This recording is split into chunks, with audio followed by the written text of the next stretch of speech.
Y están empezando el semestre. O semestre, ¿no? O ya están Estamos en mitad. Ah, ok. Sí, sí. Estamos el 15 de septiembre. Ah, bien, buenísimo.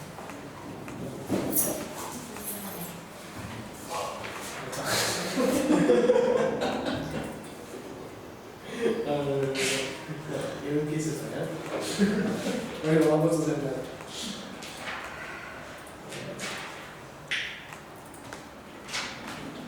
Un descansito. Sí. ¿Cómo va? ¿De acuerdo? Todo para atrás. Joder, para vosotros. No te dicen nada. Estás sábado. Ya empezaba de... Claro.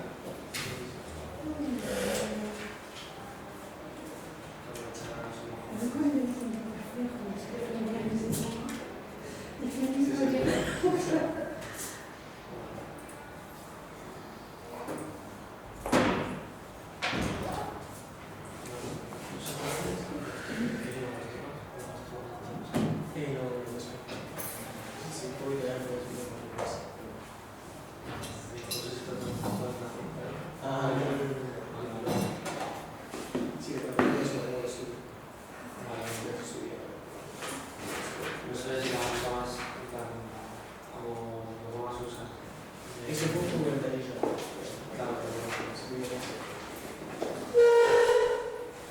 Y prácticamente se supo en inglés. Así la mitad, ¿no? Sí, sí.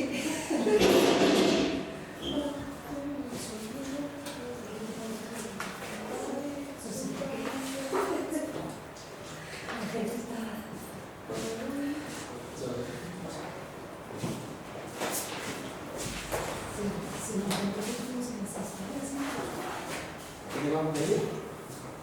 No tenemos ni idea. Es ese tipo de... Mohamed, Salve, Shahar is nice. Wissam, Leila, ¿Hasta Bangladesh? Sí. Gibón, No, todos. Shakira. Igual bien. Estoy en el vas a administrar.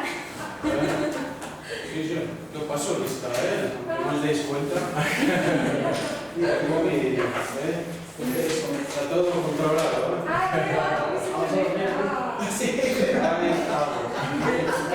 Así que bueno, no me lo puedo creer. todo mira que sacar todo. Ausente, Iman, Haber, presente, ¿eh?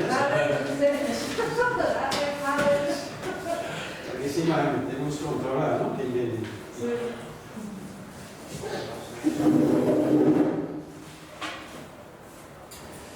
Bueno, creo que vamos a dar inicio a la clase de hoy. Bueno, si alguien quiere más tarde, pues... Este no es verdad. ¿Empezamos tema 3 hoy? Dime. ¿Empezamos tema 3? No, hoy terminamos el tema 2. Y no sé si nos dará tiempo, pero vamos. Hoy terminamos el tema 2 y el martes, como sabéis, haremos un ejercicio sobre el tema 2 Vale, vamos a empezar. y empezamos el tema 3. ¿Vale? Y perdón, allí, ¿es la misma ilustración del otro ejercicio? Sí, habrá como 3-4 preguntas, más o menos, ¿eh? Media hora, 3/4. Una pregunta, Ejercicio. ¿nos tenemos que saber ciertos conceptos que hay en francés o asociaciones o cosas, o podemos aprender? No, la mayoría van a ser conceptos, bueno, la arabización, por ejemplo, ¿no? En qué consiste, la realidad, y luego otras cuestiones más técnicas, ¿no? Que vamos a... ¿Entrado del tema 1 también? No, solo el tema 2. ¿Vale? De todas formas, os tenéis que guiar por el material que voy subiendo, las diapositivas, ¿eh? Y a partir de ahí, pues armar esquemas y redactar. No se trata de... ¿no? Pues básicamente es un ejercicio de conceptos que tendríais que de alguna manera tener ya entendidos, ¿no? De cada tema. Sí, la primera sería lo de clase y también los PDFs que están subidos en la lectura. Las lecturas también. En este caso entraría la lectura que presentó Shams en español y probablemente otra que os diré cuál de ellas. Vale, porque la tesis está en inglés. La 3 está en inglés. Entrarían nada más lecturas en Dos español. libros y 4 Y luego en la lectura 1 de Yasser Suleiman, ¿no? Arabic Language and National Identity, es solo lo puedo traducir. Ese capítulo para mí yo creo que es clave para entender el nacionalismo lingüístico, ¿no? Y cómo la lengua es muy central, ¿no? En este proyecto de independencia de muchos países, ¿no? Ya lo hemos dicho, ¿no? Que el nacionalismo moderno supera, ¿no?, la dinastía monárquica, ¿no?, o reino dinástico, y la comunidad religiosa, y nos centraremos mucho más en la lengua.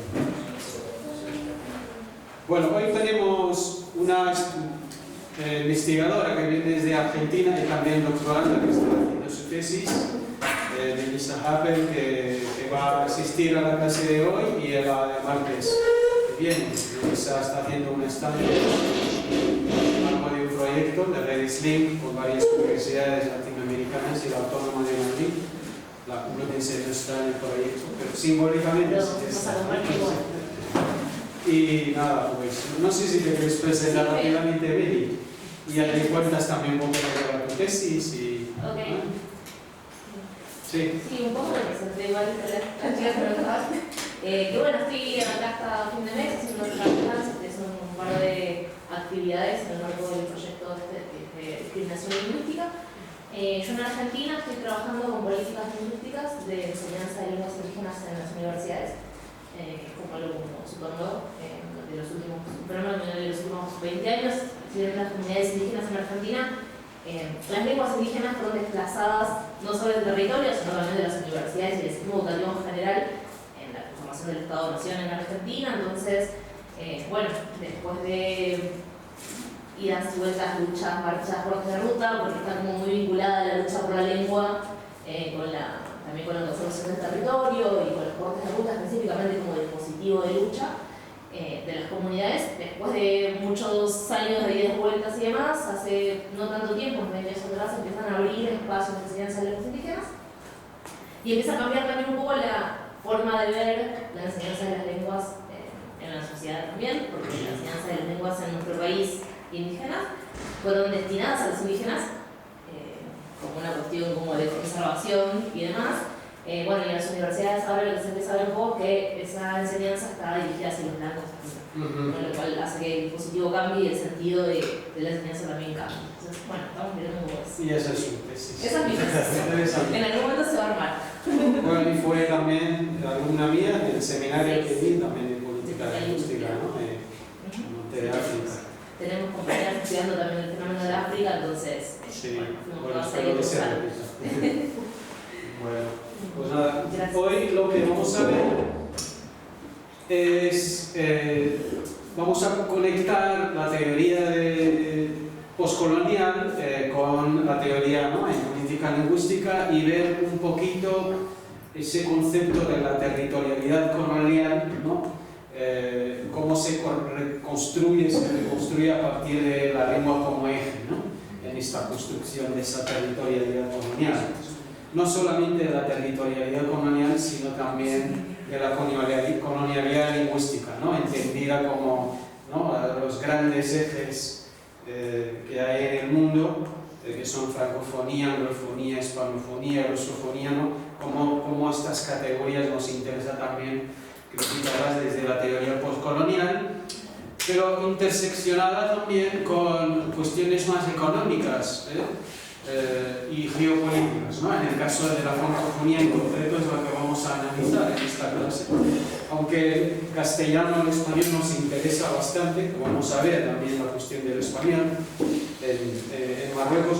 Por Marruecos entendemos el norte de Marruecos como protectorado y el Sahara también como excolonia, ¿no? Bueno, entendida como habéis visto ayer y explicada e interpretada, ¿no?, desde un marco quizás distinto, ¿no?, al protectorado del norte de Marruecos por la especificidad del Sahara y por el conflicto que hay, ¿no?, en la actualidad, ¿no?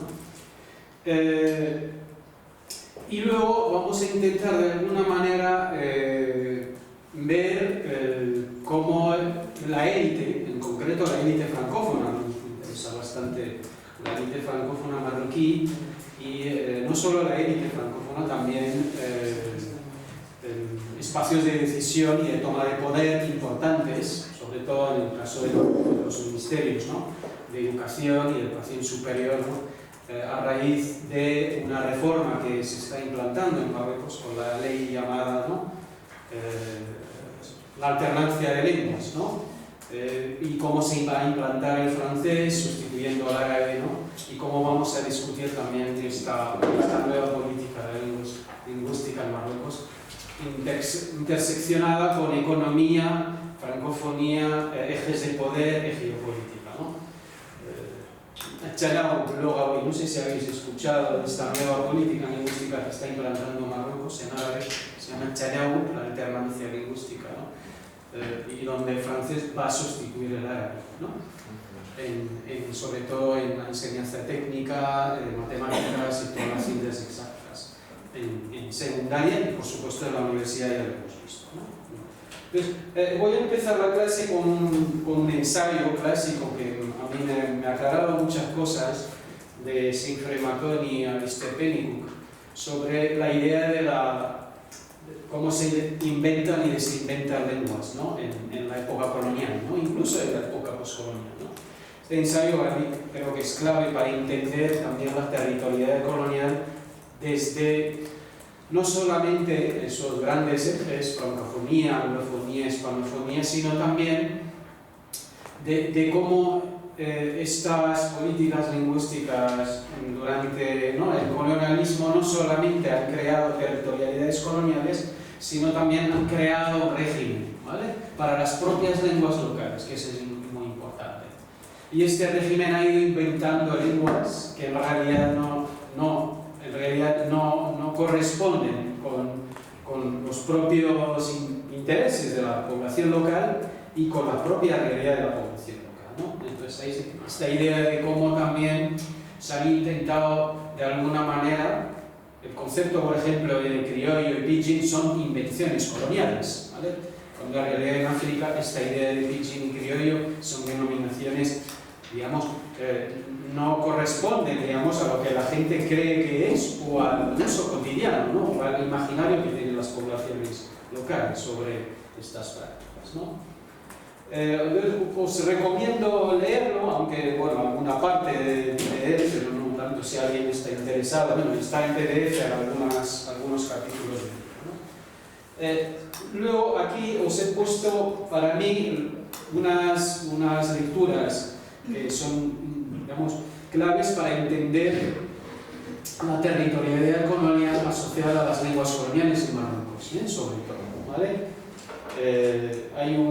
Y también a la idea de que la aragofonía también como territorialidad colonial, que es algo nuevo que nunca se ha visto, ¿no? En este ensayo, Ashraf Abdelhai, que es un sociolingüista sudanés, criticaba también la aragofonía como territorialidad colonial desde el caso de Sudán. Sabéis que Sudán es un país supuestamente árabe, africano, donde 35% de la población es aragófona, pero el resto no es aragófona. Pero a partir también de esta idea de la superioridad del árabe y también del prestigio de la lengua y del pasado, digamos, histórico y colonial de Sudán, se ha creado también una territorialidad colonial asociada al árabe, ¿no? Es lo interesante de este ensayo es que también criticaba la aragofonía, ¿no? Hemos visto cómo también el nacionalismo lingüístico conectaba territorios y desconectaba territorios, ¿no? Y la idea del árabe en Sudán realmente lo que ha hecho es conectar Sudán con Oriente y menos con África, ¿no? Es lo que pasó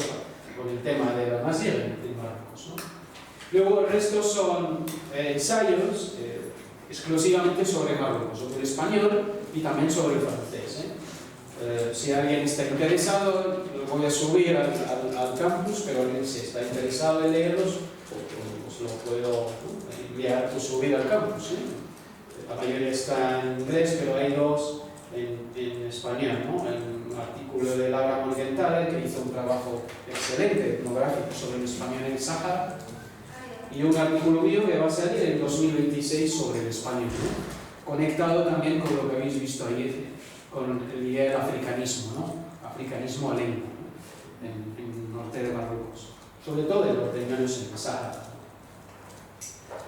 Si alguien está interesado, también le puedo mandar mi capítulo libre, aunque no está publicado todavía, que va a salir, como os dije, en poco tiempo, ¿no? Luego hay un ensayo también para mí también yo creo que no está centrado en la lengua, sino más bien en la escuela durante el protectorado en Marruecos, en el norte, de Irene González, la Escuela de Ideología y el Protectorado Español en el norte de Marruecos. Aunque ella no aborda la cuestión de la lengua, pero sí la aborda desde la escuela, ¿no? Y cómo la escuela española, durante el colonialismo español, de alguna manera fue un espacio también de regimentación clave para la lengua, ¿no? Y donde falló este dispositivo de regimentación, porque Marruecos no se considera un país hispanófono, eso hay que decir. Ni el español es una territorialidad colonial, tal vez, ¿no? Había que discutirlo ayer también un poco con Laura, pero la regimentación del español es muy distinta a la del francés, ¿no? Y el estatus que tiene el español en Marruecos es muy distinto. Y hoy vamos a ver también por qué, ¿no? Ese estatus opaco, ¿no? Podríamos decir, del español, en Marruecos.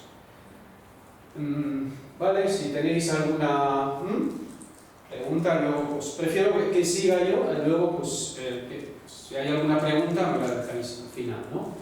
Luego en medio de la clase vamos a dar la palabra a John, quizás a lo mejor antes de pasar a criticar la francofonía y desde el marco de la teoría postcolonial, ¿no? Te cedo la palabra, presentas la lectura que conecta bastante con lo que voy a comentar, ¿vale?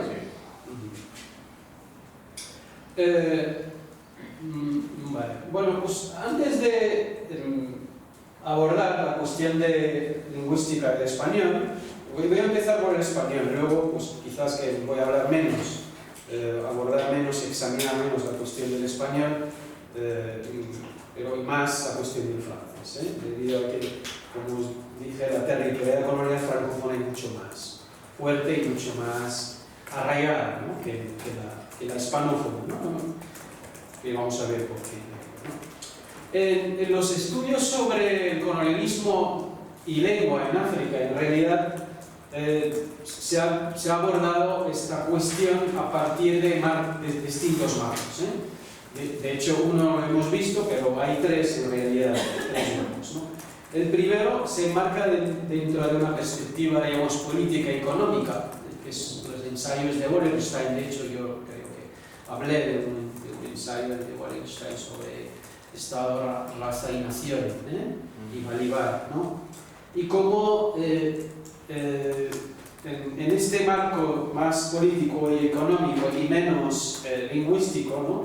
Se centraba, digamos, en el capitalismo colonial, y cómo el colonialismo de alguna forma configuró las economías indígenas, entendiendo también las lenguas como un capital y como recurso. Eso siempre es una cuestión que ya creo que ya hemos superado. La lengua es un capital, que puede generar beneficio y puede dar riqueza y dinero, ¿no? Entonces, el colonialismo en África, sobre todo, configuró las comunidades indígenas y las economías indígenas y lo reconstruyó también en función de la clase social, que eso es muy importante, ¿no? Y también de la distribución étnica. ¿Os acordáis en el caso de Marruecos, ¿no? Lo de Siva, el país de la anarquía y de la disidencia, y el país del Mazen, del Estado? Eso también es una reconfiguración política y económica, donde las lenguas que se hablan en algunas de las regiones, vamos a ver cómo se van a abordar en el Marruecos posible. Entonces, conceptos como centro y periferia es muy importante en este marco de economía y la política, ¿no? Centro, poder, las lenguas, la coine, y periferia siempre asociada a las lenguas no reconocidas, minoritarias, ¿no? De hecho, en Marruecos todavía esa distribución geográfica de Rif, el Atlas y el Sus es también la periferia en relación con el centro, Rabat, Casablanca, Tánger, ¿no? Entonces, esta reconstrucción, digamos, política y económica va a afectar a la reconfiguración lingüística del Estado-nación posteriormente en África, quizás el contexto africano es distinto un poco a lo que pasó en Asia y en América Latina, Y luego el segundo marco, que es el marco del imperialismo lingüístico. Eso creo que lo hemos visto en clase, ¿no? el clásico ensayo de Robert Cooper, ¿no? Sobre imperialismo lingüístico asociado a la anglofonía sobre todo, ¿no? Y a la francofonía, también encaja bastante con esos primeros estudios coloniales sobre, ¿no?, la lengua como elemento clave, como dispositivo clave, ¿no?, en entender, ¿no?, toda la teoría postcolonial y el orden también sociolingüístico postcolonial, ¿no? Y luego el otro marco, que también creo que habéis visto, que es el marco del africano o la africanidad como, ¿no?, la otredad, ¿no? Quizás ahí entraría el marco también orientalista, ¿no?, la concepción de Guattari, la concepción de, ¿no?, de Frantz Fanon también, ¿no? En esa, digamos, reconstrucción se ha visto que el otro también es híbrido, que eso es muy importante. Cuando digo el otro, el africano, el sujeto, digamos, colonial, en este sentido es híbrido, en el sentido de que también habla las lenguas del colonizador, ¿no? Esa hibridez, esta amalgamación, lenguas locales que hablamos como sujetos coloniales, y luego también como sujetos híbridos que también hablamos las lenguas coloniales, nos distinguen de alguna manera del sujeto colonial blanco, ¿no?, en este sentido. Y como esa hibridación, en realidad, esa es la crítica que se ha hecho a este concepto de hibridación, es unilateral.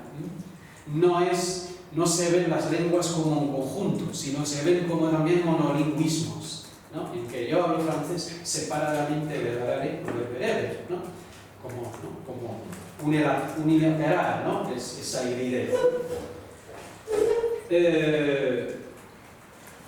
Y esa hibridez, en realidad, tiene también que ver con este ensayo, ¿no?, de cómo dio lugar también a nuevas prácticas lingüísticas, por ejemplo el pidgin, o la africanización del inglés o del francés, por ejemplo, ¿no?, en la que estas lenguas se han convertido también en variedades, ¿no?, locales, arraigadas territorialmente en estos territorios, ¿no? Hay un sociolingüista tunecino, Fouad El-Arossi, que una de las críticas que ha hecho a la francofonía es que Francia no aceptó que el francés se magrebizó, se ha creado una variedad propia del norte de África, ¿no?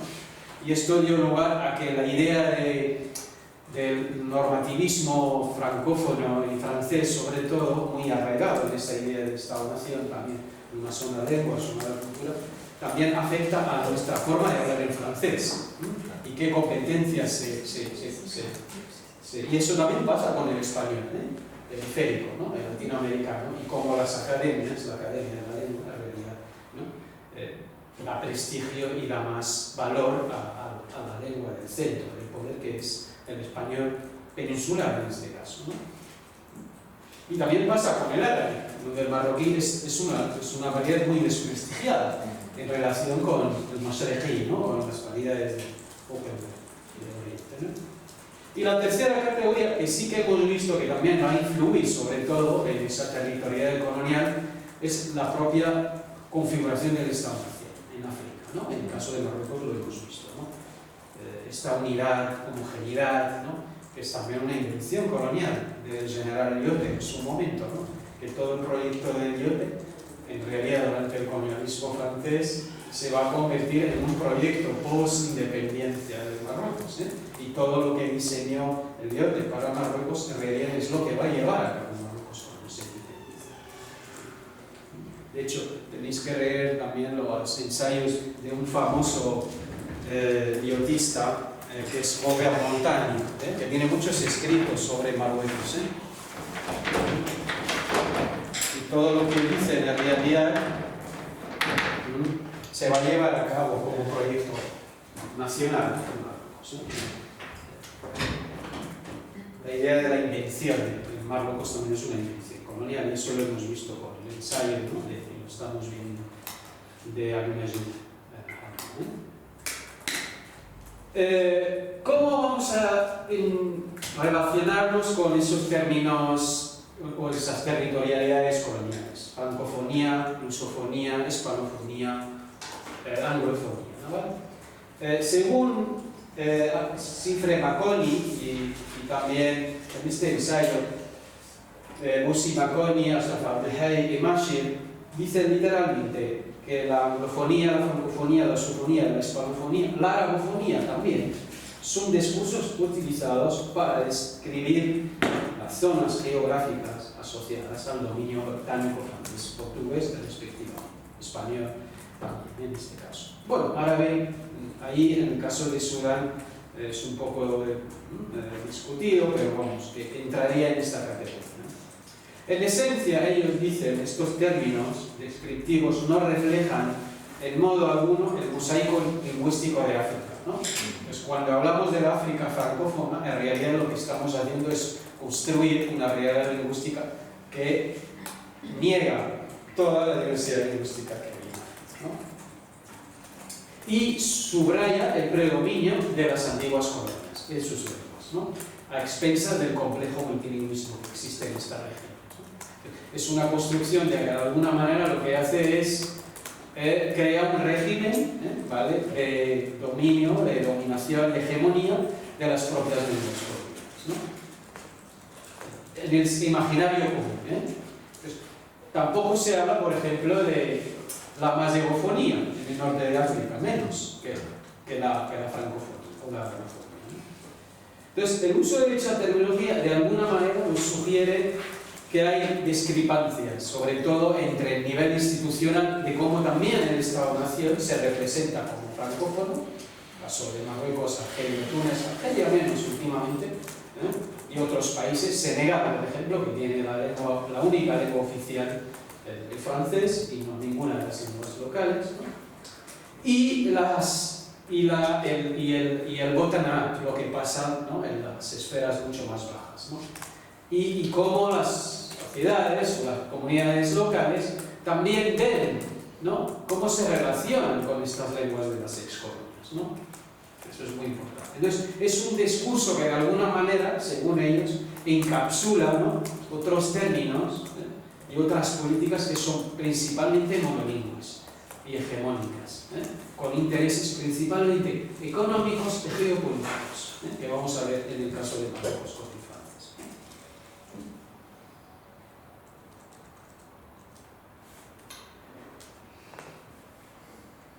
Entonces, tenemos que hacer, digamos, un uso bastante cauteloso cuando hablamos de anglofonía, francofonía, hispanofonía o lusofonía, porque de alguna manera estos conceptos en el contexto africano y norteafricano está lleno de controversias, ¿no?, en cuanto primero a que las excolonias tampoco de alguna manera reconocen que hay variedades territorialmente arraigadas en nuestros países.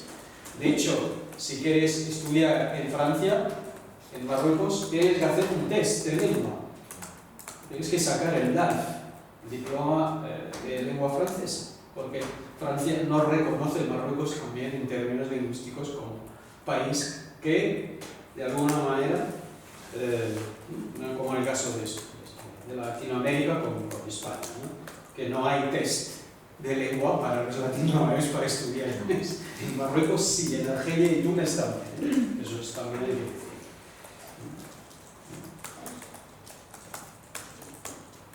Y ese test solamente lo tienes que hacer en el Instituto Francés, el único que vale para el norte de África.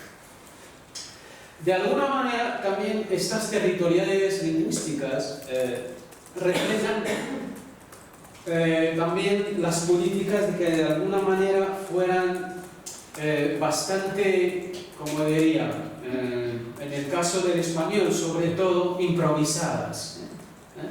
Y en el caso del francés, no tan improvisadas, pero también con unos intereses más bien geomilitares en su momento, y menos culturales y lingüísticos, que vamos a ver que eso también, en el caso del español, va a afectar al estatus del español la idea de que, ¿no?,